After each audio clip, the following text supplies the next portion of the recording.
ready for inspirational, motivational, purpose-driven conversation with Courtney Kittrell and Dr. Pat Baccili. This is Unapologetically Favored, a show where you will learn to be yourself, love yourself, and walk in your purpose without fear or worry. Courtney is a leader of many and a friend to all.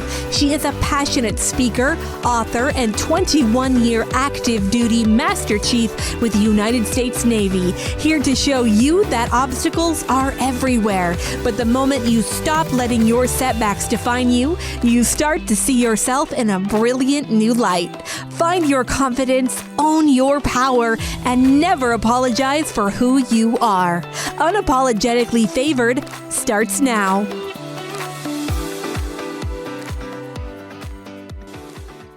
I love that opener. I love that opener too. I love that. Seems so powerful. I love that. So powerful. Master. So yes. I would call you Master Chief. Is it Master Yes. Chief? Master Chief. Okay. Yes. I'm about to do some updates because it's been 23 years this year. Whew. Ooh. Whew. You know what? Look at you. Sometimes your biggest losses can be your biggest wins. That is what Let's talk about that. That's today's show, isn't it? Oh, and that is today's show.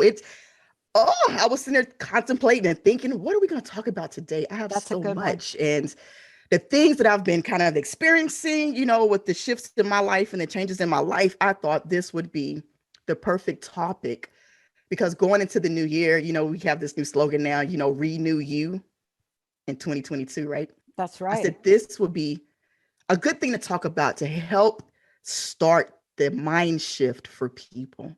So that when they're looking at things as they're going through trials and tribulations, they're not looking at it as a loss. They get to the other side and realizing, oh, it was a purpose for this. It was a plan for this. And I have a story I want to share later on. I want you to get right at it, because part of what I love about this topic is one of the things we always do, and that is we become our own worst enemy.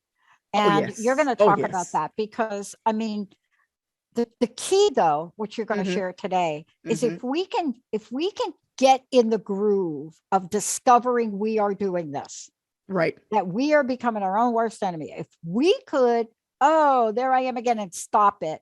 Right. Oh, so not that you have any experience in this at all, but has there ever been a time where lost it? Not a good experience? Oh, definitely. I actually had a mental breakdown, and my coworkers thought I was crazy because I had gotten to the point where, and I share this story, in my memoir, Unapologetically Favored. I share this story, how I had that mental breakdown because I was judging myself and comparing myself to others. And I tell people, you cannot measure what you're going through looking at somebody else using their measuring stick. It doesn't work that way. But because we have this, we all strive for perfection. When I do coaching, I'll ask, what is your version of perfection? What does that mean to you? Because for some people, perfection could be, I just threw the covers back on my bed. Somebody else's, reality of perception could be, I did the 45 angled sheets with the fitted sheets. I put my covers back. I fluffed my pillows. I threw my decorative. That's their perception of perfection. But we get into a habit of thinking perfection means zero flaws, zero defect. There is not a zero defect world out there at all. And we have to accept that. But that's the hardest thing for a lot of people to do. It is hard. And yet at the same time, it sets us up for failure after failure after failure. Oh, yes. And I love using the word failure. I get so many emails from some of my colleagues that they say I'm obsessed with the word. I said, I don't know how to sugarcoat this the way people feel. We could call it slip ups. Yeah, we could call it down a court, but we know. Look, try to tell an Olympic athlete that's playing a sport and coming down that ski slope or snowshoe, which I'm going to come back in my next life. That's what I'm going to be doing. Coming down in their snowshoe and they're in first place and they're holding on to that. And the next person comes down by 1/100th of a point. Right. Try to tell them you're still a winner, even though you didn't win the gold. Now, I know we try to say that to people. Right. But what that person does with that experience is all what makes the difference in their future, doesn't it? Oh my goodness. Yeah. You know, it is so crazy that you say that, because I had a conversation with a young man yesterday and I said, you never let your past experiences define who you are today. That does not mean anything. What matters the most is how you rise up out of that dark place, how you rise up out of your mindset, because in your head, you're not the perfect individual. But again, there is no perfect individual. You're perfect according to what you think your perfection is, but don't overthink it. There is, your past does not define who you are. How you handle it, how you deal with it, how you use that as a stepping stone towards your future, that is what defines you. And I had a story where at one of my commands a couple of years ago, I failed a fitness weigh-in. We had to get weighed in, and there's certain criteria, certain, this weight that according to your height, you have to weigh a certain amount, which I think they need to go back and relook at that. That's kind of, but anyways, and I didn't meet the mark. So I failed it. I remember that day I walked in and talked to my supervisor, and I was in tears because I wanted to be that perfect senior chief at the time. I wanted to be that perfect leader, the perfect, motivator, influencer, mentor towards the junior sailors. And I remember talking and I was like, you know what, this is not me. But I was tore up on the inside because self, like let down or that disappointment, it really hurts. And I went to talk to one of my good girlfriends, and she looked at me, she said, Courtney, I need you to pull your head out your butt. You're going to have this one day, you're going to get over this, and tomorrow you're going to hit the deck running. You're going to come back, you're going to do your job. You're not going to let nobody see you sweat. You're going to pick up the pieces, you're going to keep moving. And I said, you know what? As bad as I wanted to sit in traffic that day, I was like, you have a good point. Because people are watching you. They're going to be watching you to see how you handle the situation, how you handle your circumstance. They want to know, how are you going to climb over this mountain that you have just created? It's all in how you handle. You have to bounce back. Your comeback should always be strong. Yeah, I love that we're talking about this, because you really are on the pulse of what people are experiencing right now inside of them. And I was just talking to somebody earlier today at a previous show, and we were talking about pent up, like that pent up, that pent up stuff. Yes. And what you're talking about today is when your biggest loss can become your biggest blessing. Right. But you have to do some things. Right. Right. You cannot be walking around like a time bomb. Or woe is me. Oh, that's a good one. You cannot do the woe is me. Because, and I remember a couple of episodes we were talking about like the new generation and this instant gratification, and I'll call it the Amazon Prime era, where people want you to deliver what they want when they want it. That's not how life works. You get out of life what you put into it. If you hit a roadblock, that's fine. You're not the only one to do it. You're not the first one to do it. You will never be the last to do it. You pick yourself up. You look at that fail as your first attempt in learning. You learn that lesson in it, and you say, you know what, that hurt. You remember how it made you feel on the inside, your emotion, the disappointment. You're like, I'm not doing that again. And that's the part that we need to get through. People need to learn that resiliency piece to bounce back, so they're not criticizing when they are, hitting a roadblock, or they're not feeling like they're less than because they hit that one point in their life where it might be a little difficult. We've all been there. How you handle it without, that self-judgment, that's what's going to define you. Oh my God, I can't believe you're even talking about this. For those of you just tuning in, let me just tell you right here. Unapologetically favored Courtney Kittrell, Courtney A. Kittrell. This is about walking your purpose. But we're talking about something that all y'all right now can really appreciate. Your biggest loss can be your biggest blessing. Why did Courtney pick this for today? Well, one reason is we are not like oblivious to the fact that people have lost things here in these past 24, 28 months. So that's number one. But how can we learn from Courtney? How can we learn about how to look at that loss and turn it into something. Okay, here we go. Let's talk about what our own worst enemy looks like. But Benny, we're going to skip the break. Let's talk about a reason, a season, or a lifetime. Here's the deal. My 11th birthday, on December 11th, on my 11th birthday, my mom, loved my mom, but we didn't have a lot of money. Mm-hmm. My mom is getting my birthday gift and gets caught shoplifting. And off we go to the jail. Oh, no. And no, I'm not kidding. And like, I don't understand all the paperwork and everything and what happened. I think my dad actually paid him off, to be honest with you. But that was it. And so we're getting ready to leave. And I turned to the master sergeant at the desk. I was young. And I said, can you give me my birthday gift that my mom got? Now, my mom didn't buy it. I said, I want to take my birthday gift home. And he looked at me and he said, I can't give that to you. I said, but that's my birthday gift. Oh. And he said something like, but you didn't buy it. You got that illegally.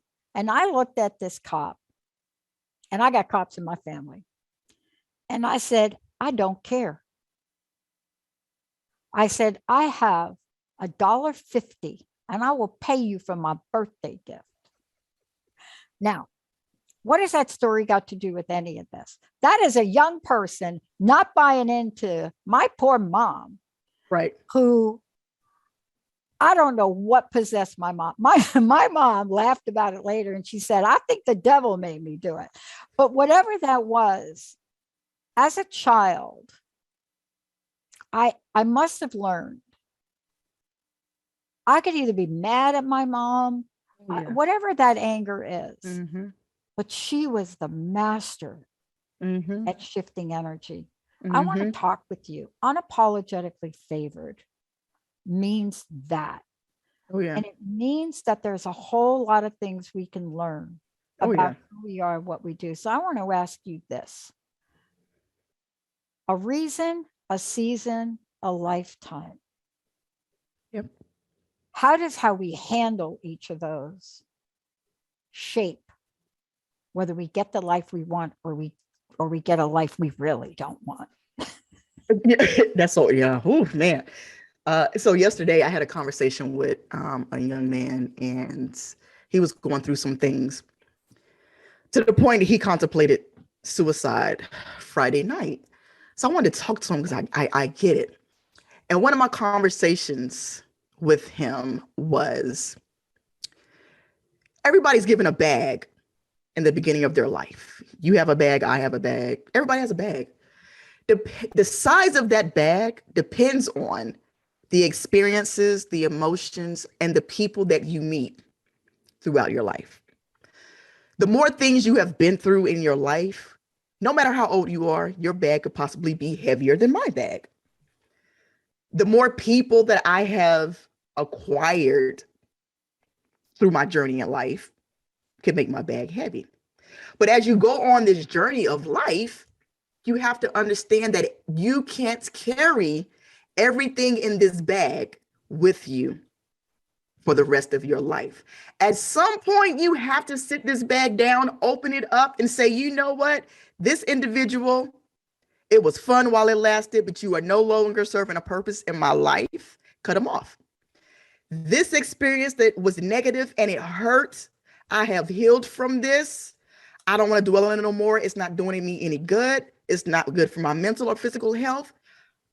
I make amends. I forgive you. Get rid of it. These emotions, this anger that you've been hanging on to for so long, this fear you've been hanging on for so long, this relationship you've been hanging on, this dead end job, whoever these friends that are leading you down the road, you got to cut them off, because everything is not meant to be a part of your life permanently. They have a reason or a season, or possibly you'll end down to that one friend that you're going to have for a lifetime. Yeah. But you have to sit back and analyze your life to figure out who or what those things are that no longer serve a purpose in your life, because that's what could possibly be holding you back from your biggest lesson, your biggest win, that's what's holding you back. And we're scared to cut people off, or, just get rid of what's no longer serving us because we have an attachment, or you are so, you've already been hurt one time. You don't want to hurt again by letting it go, because now you're vulnerable. You don't want to experience that pain again for the second time. So you just keep pushing it down, pushing it down, pushing it down. But that is why you can't get ahead. Make that loss happen so you can get that blessing in your life that was meant for you. Hanging on to things are blocking you from reaching the top. That biggest loss, it's going to hurt. But in the end, it's going to turn out to be the best thing that's ever happened to you. A reason, a season, or a lifetime. Everybody's not supposed to, they're not meant to go with you through your entire life. So that is where, that's where I got that from. I thought about that. Like, people need to understand that. It means a lot, but it takes self-evaluation for you to get through that piece. Yeah. And, I want to ask you about this because you've been through it. So you're not just talking from some textbook that's been on the shelf. Right. You're talking with people because you work with people to help them understand that, stuckness can be a state of mind and nothing more than that, but you got to have some tools. Right. Right. Right.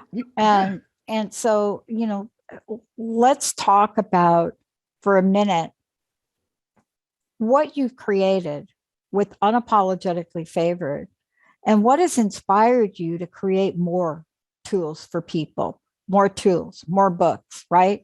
Because you're not done. Oh, right? You're on a roll because there are more people now that feel that they're stuck than ever been. Right. Oh, yeah. And it's bad because the last 2 years have kind of uncovered that. The last 2 years has revealed a lot to people that before, because they were constantly going, they didn't realize their self-worth. They didn't realize where they were at that moment. They didn't realize, where their children were at, or the person they were married to, or the relationship they were in. It has revealed a lot to a lot of people. And I have taken all of the stories, the friends, the conversations I've had, and just said, people need to keep being fed. They need that motivation. They need to understand that it's okay to not be okay. It's okay to be scared to cut loose the things that have meant so much to you. I get it. But at the same time, when are you going to take that next step to elevate your life, to elevate your inner peace, to elevate who you're supposed to be in life? Hanging on to, if you hang around dead people, you're going to eventually die yourself. Yeah. So it's all in the company you keep. It's all in what you do. But Unapologetically Favored opened a door. It opened my third eye, so to speak, to what people really need, the feedback that I get, which kind of, rolled in. I'm throwing out my third book, but, it rolled into my third book with Never Be Afraid to Eat Alone. And I talk about, your biggest loss being could be your biggest blessing or your biggest win in life in there. And if it's not, then what's holding you back from making that happen? If you were to, where would you be had you let go or give a long time ago? How much peace would you have right now? And that's the question. Are you ready to let go what's been holding you back? Can you do it? I love talking to you because I got to tell you what, I know we get to spend this time together and you're sharing your strength, experience, and hope with a whole world of people right now. Oh, yes. But you're fired up about it. And we need that, and so it doesn't surprise me that you're fired up writing another book, that you're out there. But every day you are still in the world being you, and you have a lot of different hats. No pun intended. Right? I love that. I love my hats. I love that hat. But and what I mean by that is for people that missed the opener, right, when we were talking about it, and you were being introduced, it introduced you as an active duty United States Navy Master Chief. Oh, yeah. But you're also somebody that's taken decades of that military experience, and you've created an inspirational, motivational, purpose-driven organization, platform for coaching, and have taken us to the level of where we don't have to apologize. Right. But we do have to step into the gift of being favored. Tell us about that. So I just want people to not be scared to be who they truly are. Yeah. You know, you can't be scared to be who you truly are. And that means acknowledging the flaws and not being self-critical and self-judgmental and measuring what you have or don't have against somebody else who may have or may not have. You know, you got to be your own individual because everybody else is taken. You can only be you. You know, you can't be somebody else. That person is them. You have to be you. Don't be scared to step out and be different. But the thing is, with being different, it brings attention. And sometimes it might not be the attention that you want. So people want to have that good feeling attention. But who cares if it's negative? Yeah. You know? And I told the young man I talked to yesterday, I said, you know, I live life by the 6 F's. And for most of my proteges and my peers and people that know me, they know my 6 F's. And I can't really give them here, but you know, we'll talk offline. But I tell them if people don't deal with your immediate emotions, you know, your bills, your money, your family, why are you letting them influence how you feel? Yeah, exactly. Never be scared to step out on a limb. Never, because again, that goes back to you are blocking your blessing because you're trying to be somebody else, but you weren't meant to be that person. You were meant to be exactly who you are. Your life has a purpose. You need to figure that, but you will never know what it is pretending to be somebody else. Don't apologize for it. Stop being scared to be who you truly are. If people don't like you, that's fine. Life is still going to go on. But I love that you're talking about this because one of the things that you pinpointed is this idea of running away from self-truth. How does that show up? Okay, so here you are. I'm just going to give you an example. I want you to comment on these two things. Here you are. You're in a 12-step program. You have 5 years of sobriety. Your family invites you over. Everybody's around the table and they're trying to give you a drink. And your answer to them is one of about 50 answers that you've thought over in your mind, every single one of them except the truth. Right. And the agony that you go through by coming up with answers that are going to please other people instead of telling the truth, those will bring you down. Right. And that's what we're talking about today. Right. I mean, here you are, you're out with people or you know people. And you get to learn how different we are, but you also learn we're all part of the same thing. We have different interests, we have different priorities and different motivation. Right. But the one thing we have in common, we're not perfect. Nope. Not by a long shot. And I was, you know, I love my Brene Brown. I swear I'm gonna meet her one day. She doesn't know it, but I'm gonna find her. But you know, she talks about fitting in is about assessing the situation and becoming who you need to be accepted, because it's like you're having to change who you are just to fit in with those people. If that's what you have to do in your life to feel like you're a part of something, then you're not where you belong. You are not where, if you belong somewhere, you will never have to alter your appearance, change your accent, do anything. No, you would never be pressured to be anything than who you genuinely, unapologetically are. That's when you belong. But as soon as you start having to modify anything about you, your life, you're just fitting in and you don't belong there. You do not belong there. I want you to talk about this before we go to break. And that is this famous or infamous idea of perspective. I love perspective because I love it in the arts. You know what I mean? Yeah. I love like avant-garde art where you see people, like two people looking at the same painting. One person says it's a ghost. The other person says, oh, that's my mother. But whatever it looks like, there's a perspective on it. In the art world, there are many debates, much dialogue, and they know they're going to debate and dialogue on perspective. But yet, here we are, human beings every day of our life. And we just can't wrap our minds around that somebody is different, but not less than. Oh yeah, I was thinking about the girls trip that I did in December. I went down to Miami with a group of girls, and we're on vacation, and so pretty much everybody that was there, we were all active duty military or either retired military, and there were two young ladies there. They were civilian, and the difference between those two individuals and the rest of us, it was kind of overwhelming. It was like, oh wow, never really thought about that. And I had one of my girlfriends, she said, the one thing about the military is that you make friends from different ends of the spectrum, all different walks of life, backgrounds, religions, race, creed, sexuality, it doesn't matter. You're going to meet somebody, but all those people are not meant to go everywhere. You can't take everybody everywhere. Sometimes where you meet somebody is exactly where they need to stay. They're not supposed to go on trips with you. They're not supposed to meet your family. It's all in how you look at it.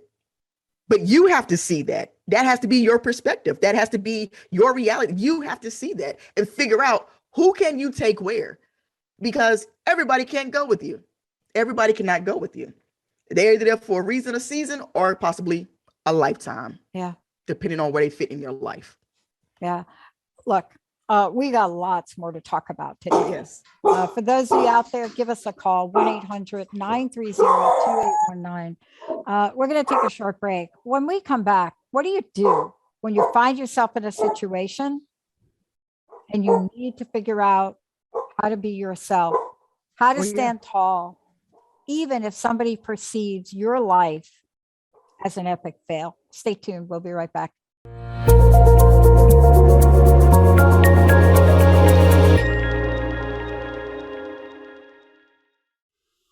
Did you give me the Chaka Khan version, or did you give me some other version of that? No, that is actually a remix with Whitney Houston. Oh. Yes. Oh. Okay. Okay, that'll work for me. That's going to work for me. You're welcome. I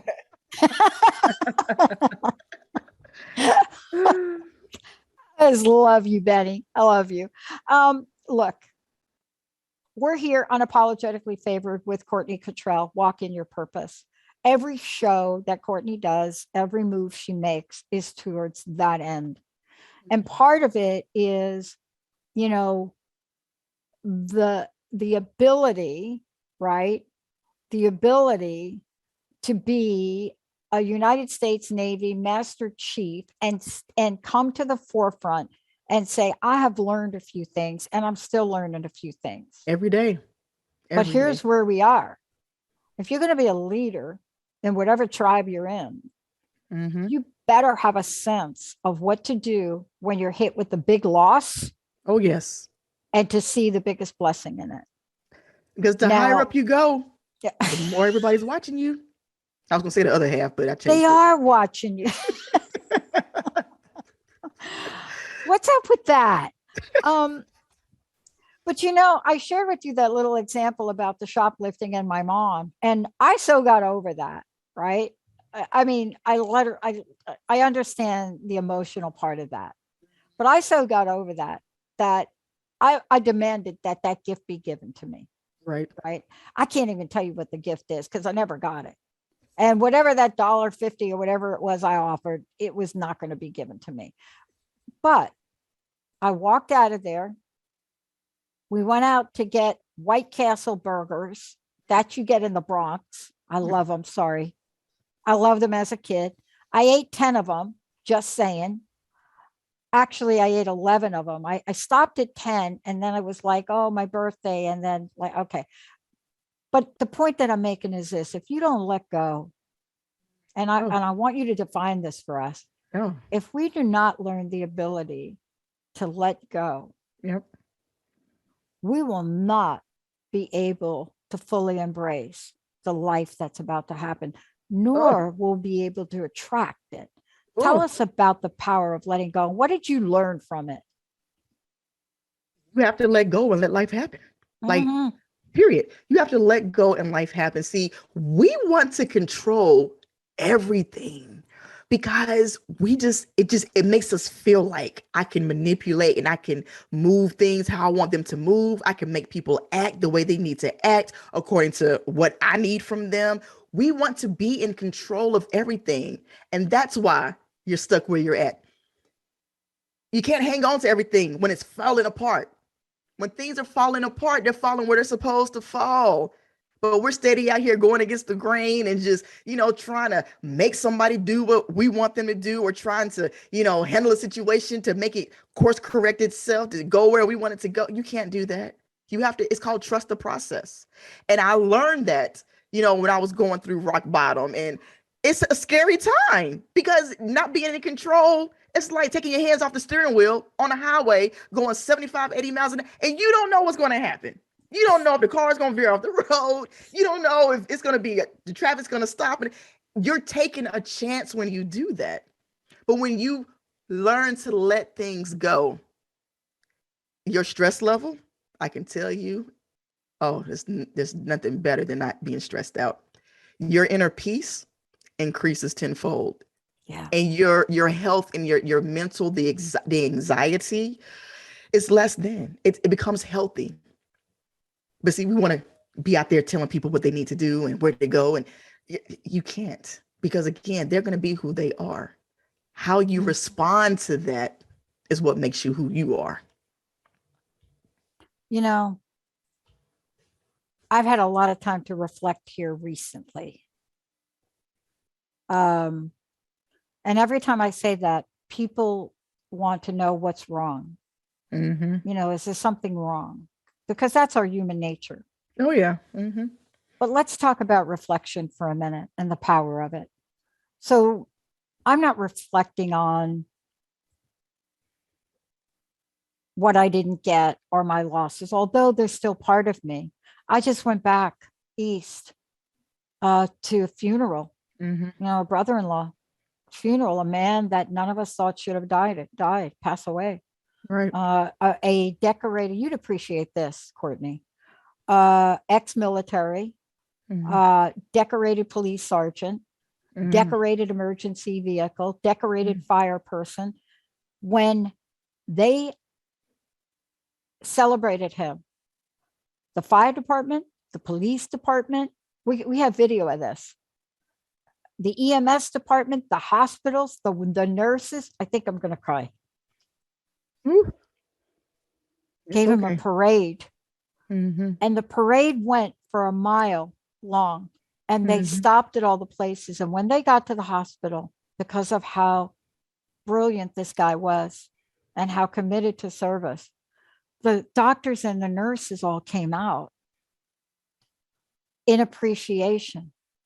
Now, does that mean that he was perfect? No. Does it mean he hadn't suffered loss in his life? He did. He lost his first wife.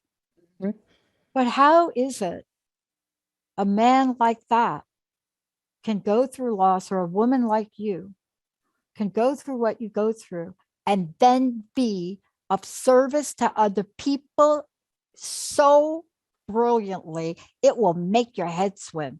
See, that's what we need to show people that say, I can't do it. I just lost this. But isn't that what you're teaching us? That's the purpose.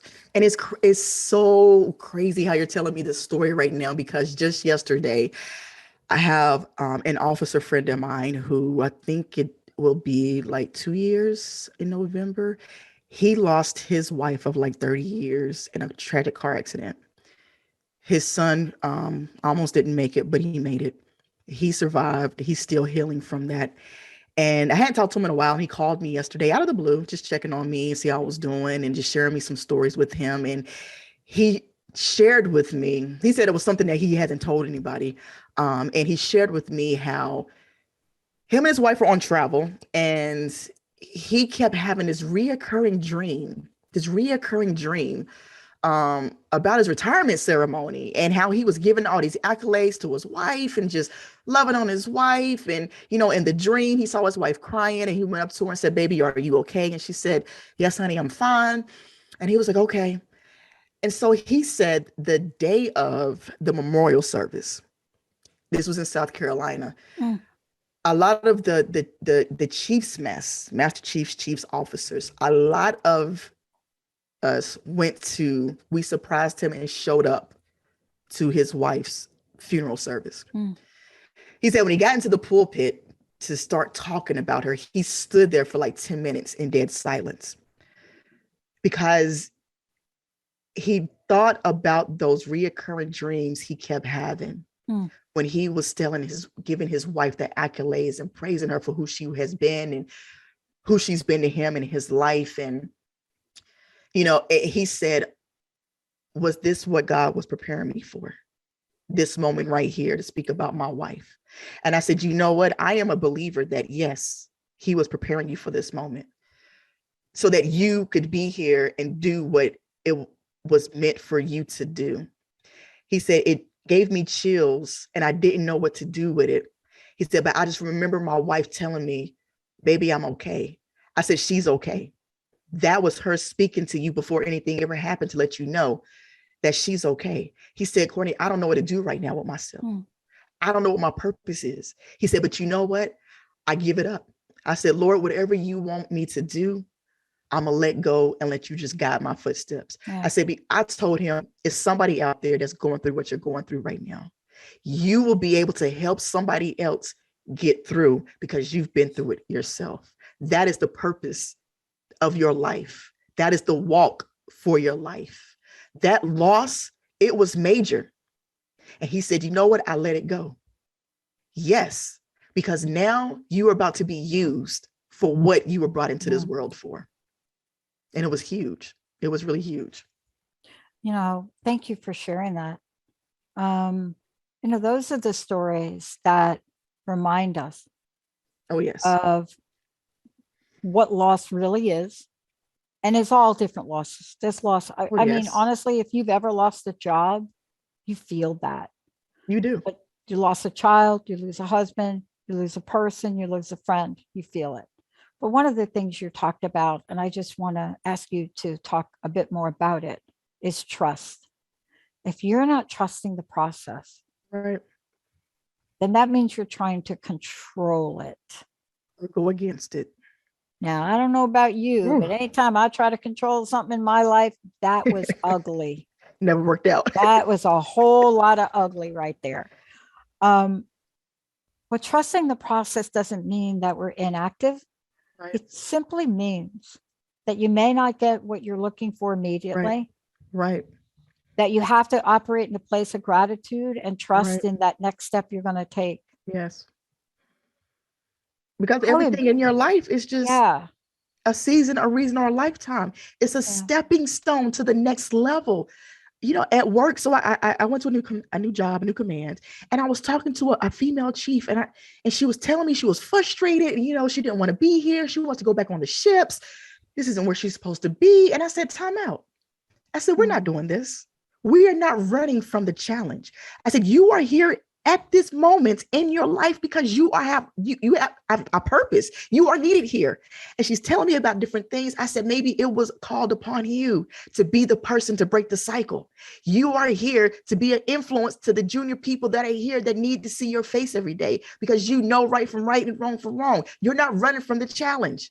But see, that fear of, I don't understand, the fear of, I don't know what's next because you can't control it. It's unfamiliar territory.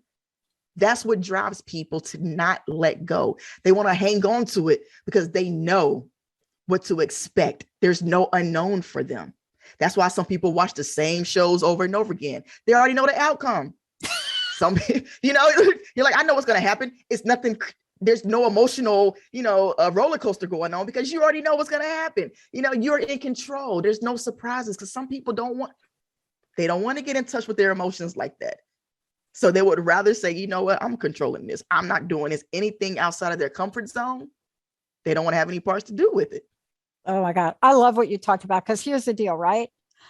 Look, you can be Usain Bolt. You can be the Olympic champion like lightning. You can be him and you will not be able to run fast enough away from challenge. Challenge comes back around because challenge shows up, right, Courtney? Because, you're being guided to get to that path, to get to that place where you learn something from the loss so that you can win again, right? Tell us about that. It's a stepping stone. I feel like, I'll come up with all these analogies and I'm thinking like, if you keep taking out your trash, put it in a trash bag and you just leave it there in your house. Take out next trash, you just leave it there because you don't want to lose anything. Like the hoarders, you don't want to lose anything. Everything start piling up. How can you live comfortably? How can you mentally and physically be okay? You can't. Nothing good has ever come out of a hoarder's house because they want to hang on to everything. apply it to your life. Nothing good has ever came out of anything that you have hung on to for years. Physically, mentally, emotionally, spiritually, financially, you have to figure out when to let that go, because that is what's blocking your next level in life. That is why you cannot get ahead. But it takes that self-reflection, that self-evaluation, that getting in touch with, your raw emotion and being open and vulnerable and saying, you know what, this is about to hurt. It's going to hurt me more than it's going to hurt you, but I have to do it to free myself. Like what's that? The song by Fantasia? Sometimes you got to lose to win again. You have to lose to win again. Yeah. Because what's going on in your life is not for you. It was there for a reason, a season, and if it's great, maybe even a lifetime. Yeah. I want to talk to you about that bridge and what you just mentioned. And one of the things you mentioned that I'm really struck by is this idea of looking at something and, first of all, understanding that you will win again. But there's something else in the show today that I want to get back to in the time we have left. It's one thing to let go. It's another thing to take a life event and see the blessing in it. That is where the juice is, though. When people hear me talk about the suicide of my mom, and I've got a smile on my face, I will get questions from the interviewer where they don't get it, and I'll have to answer it. And my answer is simple. I said, yeah, did I miss my mom? No question. But look at my life. My mom gave me love. My stepmom gave me life lessons, perseverance, how to believe in myself, and how never to quit. Now, what people get two moms that can teach them both sides of the coin. Right. And I think if we could get to that place, and I didn't get there alone, Courtney, I had to work with somebody like you to help me. But isn't that the PowerPoint in your work that you do? So that people just don't have to let go, that when they shift that energy, everything is possible, isn't it? Oh, yeah. As I say, when you change the way you look at things, the things you look at will change. And everything that happens, there's a lesson in it. But only the people that have that third eye open, the only people who are using their entire brain and not just a piece of it, can actually see it and wrap their minds around it to say, you know what, this happened. But if it wasn't for that setback, if it wasn't for that loss, if it wasn't for that failure, if it wasn't for, those trials and tribulations, if I sat there and dwelled in it, if I stayed emotionally attached to it, if I never healed from it or hung on to those individuals, where would I be right now? I had to let things go in my past, dealing with, my stepfather who passed away. He raised me from the time I was 3. He passed away, I think I was like 15. I was 15. And some days I felt like I was going through hell and back with him. And I lost him to colon cancer in 1996. But I didn't understand it at that time because I was young. I didn't have life experience. Now looking back at it, that loss, with everything he taught me, made me have compassion for others. Yeah. That compassion is what I've brought into the military over the years, being able to sit down and have a conversation with somebody and be there for them, because I know what it feels like to not have your biological father in your life. I know what it feels like to lose a parent who's raised you. I know what it feels like to be the one getting picked on because of, an older sibling did something. So now you're like, you're not going to follow. I know what it feels like. So I can sit down and relate. But those situations, they weren't always great, but that's what made me who I am. The suicidal contemplations that I had made me see people with a different eye, because now I'm tuned into everything that you're not saying. Yeah. The things that you are not saying is what's speaking the loudest to me. So I have those losses, those hardships, those hard times have molded me to be a much more in tuned, empathetic, active listening individual that I don't know. I think I have been blessed in that aspect to now see what I didn't see before. And I use that every day, because I think sometimes it didn't have to be me. It could have been somebody else. I love it. Part of what you said too is, those things that we don't say, those are the things that are controlling our life. They're in there and they are operating, even though we don't speak the words, we're not talking about, they're not saying them. Mm-hmm. They are pretty much what they're doing for us is they are just saying, go here, Pat, don't go there. Right. And they're controlling us. It's controlling. That's that bag, that back to that, that bag, the mental capacity bag. You have to figure out how to discard that. That's what's weighing you down. And people want to cover up things and keep suppressing. A cup is going to eventually overflow if you keep filling it. The bag won't be able to close anymore if you keep filling it. You have to deal with things and heal from things and let go what is dragging you down. That bag is dragging a lot of people down because they have not yet figured out how to get in touch, be vulnerable, and say, you know what, this happened. I'm good. I forgive you, and move on. They're still hanging on to things and not letting them go. Also one of the things you and I think have in common, of course, there are things that we can learn about forgiveness and letting go and grieving, but I don't know about you. I've had a number of breakups in my life, and that was the fastest thing to get me to the gym than I could shake a stick at. That is a true statement. Like your ex always looks better after you break. You're like, well, you look good. What happened? Oh, I went to the gym, started going to the gym. You never went to the gym before. That's funny. Oh my gosh. So I should get in a relationship just to break up to get back to the gym. No, I'm not wishing that on me. I'm not wishing that thing on me again. Look, I want to talk to you about Renew You in 2022. Everything we're talking about here is really under that umbrella, so to speak. Yes.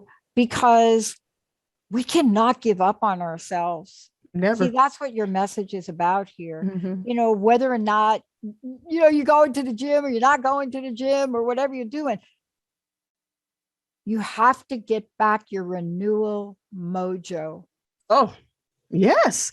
And I'm glad you brought that up because my third book, Never Be Afraid to Eat Alone, Own Your Power and Level Up, is out now. Go buy it. I talked about that, having 5 minutes to sit down and get back in touch with yourself, meet yourself again for the very first time, heal from your past, write a love letter to yourself, encourage yourself to be better tomorrow, figure out who you need to forgive in your life and do it. Don't be scared. Renew who you are as a person so that you can be better tomorrow. And just spread your glow with everybody. They'll be like, you look good today. What's different about you? Oh, I know who I am. I have found out who I am. And I'm giving you all I got unapologetically. I want to know, how do we find out about you? How do people work with you? But how do they get your book? So my website, unapologeticallyfavored.net, is finally up and running. Nice. Oh, I've been so busy. I have merchandise. You can find merchandise on there. If you are a gift shopper, a gift giver, a gift lover, you will find everything from motivational, inspirational t-shirts, coffee mugs, tote bags, wall art, whatever is there is there. And also my books are on Amazon, Barnes and Noble's, Books A Million, and you can actually purchase them through my website as well, unapologeticallyfavored.net. Courtney, I so inspirational, but I also know you're a woman of action. There's no question about it. If anybody that works with you is going to get a giant dose of that, but they're also going to get a life of experience because you do understand loss. You do understand when you're told you're not enough or you're not good enough. Right. And so this is what people now need in order to really find that juice to renew. Yes. To renew you. We have to find that. Yes. I want to know what you want to tell us about that. What is your message for people that may be listening or may tell somebody else to listen? Because we have to believe we can do this. Right. And I did one of my inspirational pieces of merchandise, it's pictures of just women of different shades of color. And it says, actually, I can and I will. That's all it says. Actually, I can and I will. And to me, that little phrase is so powerful because no more shall you sit there and doubt who you truly are. People have so much potential, so much, motivation, inspiration, but we give it to other people to the point we get home and we're too lazy to work on our own goals and dreams and aspirations in life. We're like, I'm tired. I've been dealing with it. No, you take that energy I don't care how tired you are. I get up at 5:00 in the morning on the weekends, weekdays, holidays, and I am working out because whatever you invest in yourself is what you're going to get out. It makes you feel good. If you feel good, you're going to look good. If you look good, you're always going to do good. So renew who you are this year in 2022. It's January, about to be February. 10 more months of this year already left. But that's the renew who you are. Meet yourself for the first time in 2022. I wanted to say to people that you're not just talking about this. People can work with you and, find that place that you can help them. Because I don't know about you, but sometimes in my life, almost always, I've needed a lift up. I've learned the power of asking for help from another person. And if there was anything here about Unapologetically Favored or Renew You in 2022, I know it's your passion to make sure that people don't have to do that alone. Never. You should never be alone. I'm always here. I put that out to everybody. Even the young man that contemplated suicide Friday, I said, I want you to take my number. Anytime you feel like you need to take a knee, anytime you feel like you've hit a dark spot, I don't care what time of day it is, you need to call me and I will help you out. I said, we're going to walk this path together because I've been there. I've done that. I know how you feel. Yeah. I'm always here. And that is my passion. Well, that's why I think we do it, because we've been there and we've done that. And there's been somebody on the other end. Right. I just want to be the person that I needed when I was at my lowest. That's it. Yeah, no kidding. Me too. Right. Yeah, that's like a big goal to set for myself, because my mentor was like, no nonsense, but save my life. Courtney, thank you so much again. Thank you for coming. Thank you for doing the show. You'll be back. We've got more to talk about. Oh, so much. Congratulations on your book. They can find out, unapologeticallyfavored.net.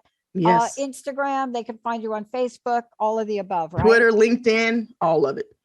Okay. I am there. God, it's so great. I mean, you get me fired up. Courtney Kittrell, everybody. Yes. I am Dr. Pat. Remember what Courtney said, that this is about not the worst you can be, but how you can shift and create out of any circumstance the best of your life. Courtney, thank you so much. Renew You 2022. Renew You 2022. I got it. Thank you. Hey, everybody. Thank you for tuning us in and turning us on. Thank you. Thanks for tuning in to Unapologetically Favored.